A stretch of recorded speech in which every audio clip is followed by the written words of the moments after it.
नमस्कार। आशा करते हैं आप सब खैरियत से होंगे, मंगलमय होंगे, स्वस्थ होंगे। दोस्तों, प्रचार है वो अब लोकसभा चुनाव का कल शाम से बंद हो गया है। दोस्तों, आज हम एक विश्लेषण किया है, वो हम आपको बता रहे हैं कि हरियाणा में क्या रहने वाला है, क्या नहीं, कहाँ पर थोड़ा सा कम रुझान है। वो तमाम जानकारी हमारी इस खास रिपोर्ट में बने रहें हमारे साथ। हरियाणा का सीएम बदलने से बीजेपी को फायदा या कांग्रेसी जीतेगी दांव? जेजेपी और आईएनएलडी किसे पहुंचाएगी नुकसान? हरियाणा में बहुकोणीय मुकाबला देखने को मिल रहा है। बीजेपी, कांग्रेस, जेजेपी और इनेलो ने अपने अपने उम्मीदवार उतारे हैं। विपक्षी दलों ने इंडिया अलायंस से आप कुरुक्षेत्र संसदीय सीट से चुनाव लड़ रही है। लोकसभा सीटों पर कुल 16 महिलाओं सहित 223 उम्मीदवार चुनाव लड़ रहे हैं। लोकसभा चुनाव की अगर बात की जाए तो अभी 2024 का छठवां दंगल पहुंच रहा है। 25 मई को छठ फेज की वोटिंग होनी है। दंगल शब्द का जिक्र हो तो हरियाणा आ ही जाता है, खुद ब खुद जहन में आ जाता है। चुनाव के लिहाज से हरियाणा बेलवेदर स्टेट कहलाता है, क्योंकि 1999 से हरियाणा जीतने वाली पार्टी केंद्र की स्था में काबिज होती आई है। 2019 में बीजेपी ने इन सभी 10 सीटों पर जीत दर्ज की थी। हालांकि 2024 के इलेक्शन से ठीक पहले हरियाणा में बड़ा सियासी उलटफेर देखा गया। सियासी घटनाक्रम के बीच बीजेपी जेजेपी के रास्ते से जुदा हो गए। बीजेपी ने मनोहर लाल खट्टर को हटाकर नायब सिंह सैनी को मुख्यमंत्री बना दिया, जिससे दुष्यंत चौटाला से पार्टी का गठबंधन खत्म हो गया। अब बीजेपी राज्य में अकेले चुनाव लड़ रही है। कांग्रेस और जननायक जनता पार्टी जेजेपी भी मैदान में है। हरियाणा में कांग्रेस और आम आदमी पार्टी का गठबंधन है। आइए समझते हैं कि हरियाणा में बीजेपी क्या है, 2019 की तरह 10 कदम दिखा पाएगी या कांग्रेस के हाथ मौजूदा सियासी हालात में बदलने में कामयाब होंगे। 10 सीटों पर 223 उम्मीदवार आजमा रहे हैं किस्मत। हरियाणा में बहुकोणीय मुकाबला देखने को मिल रहा है। बीजेपी, कांग्रेस, जेजेपी और इनेलो ने अपने अपने उम्मीदवार उतारे हैं। विपक्षी दलों ने इंडिया अलायंस से आप कुरुक्षेत्रीय संसदीय सीट से चुनाव लड़ रही है। 10 लोकसभा सीट पर 16 महिलाएं, 223 उम्मीदवार चुनाव मैदान में रहे। कौन कहां से दे रहा टक्कर? हिसार सीट से रंजीत चौटाला, नैना चौटाला जेजेपी से, सुनैना चौटाला आईएनएलडी, जयप्रकाश कांग्रेस से।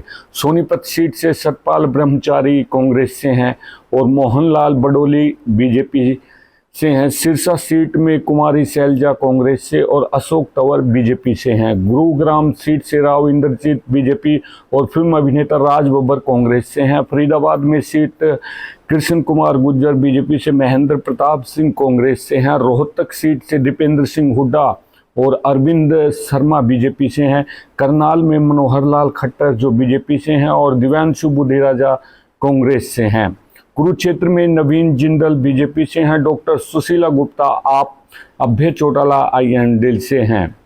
अंबाला बंतु कटारिया बीजेपी से और वरुण मुलाना कांग्रेस से हैं। भिवानी में महेंद्रगढ़ राव दान सिंह कांग्रेस से और चौधरी धर्मवीर सिंह बीजेपी से हैं। पिछले चुनाव में 10 की 10 सीटें बीजेपी की झोली में गई थी। रोहतक को छोड़ कहीं और कड़ा मुकाबला भी नहीं दिखा था। इस बार कहानी थोड़ी बदलती नजर आ रही। लगभग हर सीट पर कांग्रेस बीजेपी को टक्कर दे रही है। रोहतक, सिरसा और सोनीपत में बीजेपी नेताओं को ज़्यादा पसीना बहाना पड़ रहा है। करनाल, गुरुग्राम और फरीदाबाद सीट कांग्रेस के लिए चुनौती बनी हुई है।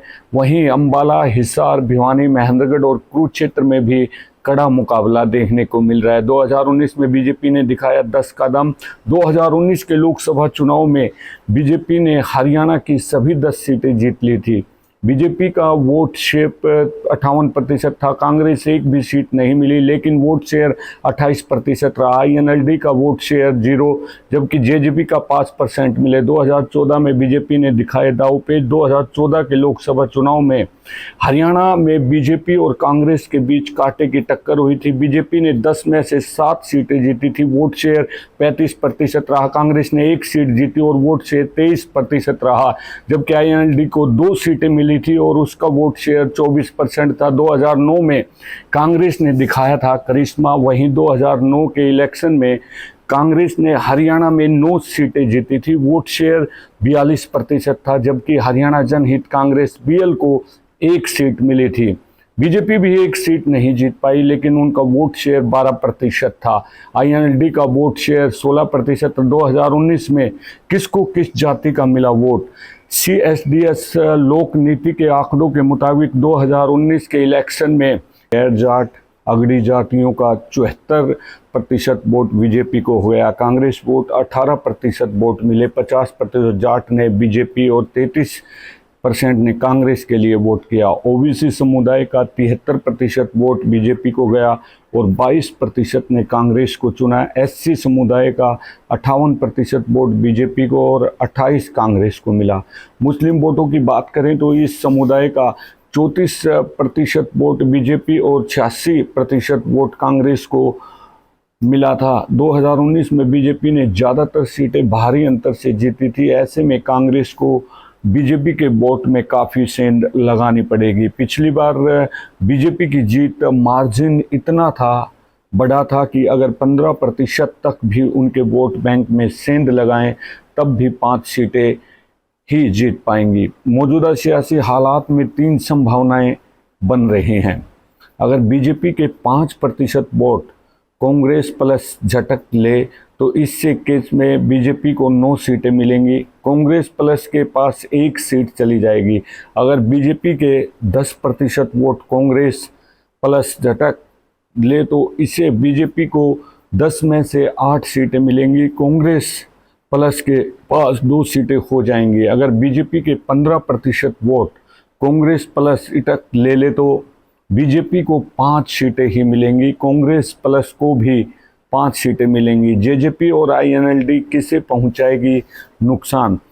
अगर राजनीतिक के विश्लेषण की बात करते हैं तो हरियाणा एक ऐसा स्टेट है जहां 2014 के पहले बीजेपी की स्थिति इतनी मजबूत नहीं थी। 2014 के बाद ही बीजेपी हरियाणा के विधानसभा और लोकसभा सीटों पर मजबूत स्थिति में आई है। सरकार की 10 साल की इनकम्बेंसी होगी, जो इनकम्बेंसी भी हो सकती है और एंटी इनकम्बेंसी भी हो सकती है, क्योंकि बीच में बहुत सारी ऐसी घटनाएं हुई हैं जैसे किसान आंदोलन।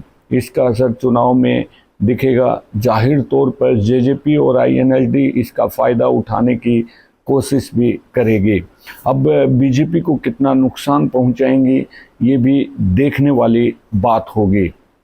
एक राजनीतिक विश्लेषक हैं अमिताभ तिवारी, तो उनके बारे में उनका आर्टिकल पढ़ रहा था तो उन्होंने बताया कि इस बार चुनाव में कई मायनों में बदलाव हुआ है। किसान आंदोलन का असर साफ तौर पर दिख रहा है, जिससे कांग्रेस को फ़ायदा हुआ है। अब बात की जाए अग्निवीर से भी बीजेपी की अग्नि परीक्षा होनी है।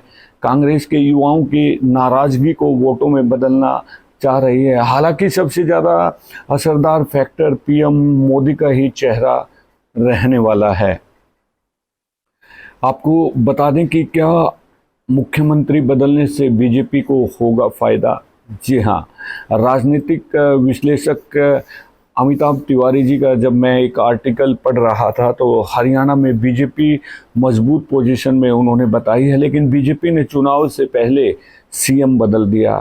बीजेपी ने हरियाणा में ओबीसी वर्ग से आने वाले नायब सिंह सैनी को मुख्यमंत्री बनाकर पिछड़े वर्ग के नेताओं को एकजुट किया। इससे सीधे तौर पर जो ओबीसी वोट बैंक को साधने की कोशिश के तौर पर भी देखा जा सकता है। तो दोस्तों ये थी हमारी एक छोटी सी एक जानकारी, और 4 जून को पता ही चल जाएगा कि कौन बाजी मारने वाला है। लेकिन आपसे एक छोटी सी अपील है हमारी कि 25 मई को अपना वोट डालने के लिए अवश्य जाएं, घर से बाहर निकलें। वो हमें पूरी ईमानदारी और निष्ठा के साथ निभाना चाहिए। इसी के साथ अब संजय रामफल को दीजिए इजाज़त। नमस्कार।